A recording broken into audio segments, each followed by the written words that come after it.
تتاكدي من كل حاجه. زي ايه مثلا؟ ايه رايك مثلا في البنك؟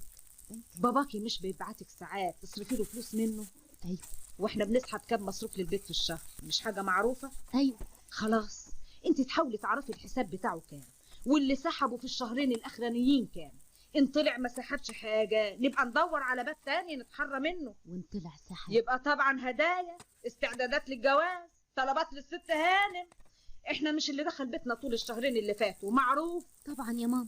يبقى ان طلع سحب غير كده يبقى راح فين؟ والله اللي تشوفيه يا ماما. وبيعيبوا عليا وعاوزيني اقعد زي الخميره ما اسالش عن حاجه. لو انا ما عنديش هوايه حب الاستطلاع دي كان ايه اللي حصل دلوقتي؟ مش كان زماني نايمه مش دريانه بحكايه سوزي دي لما بص الاقيه طار مني.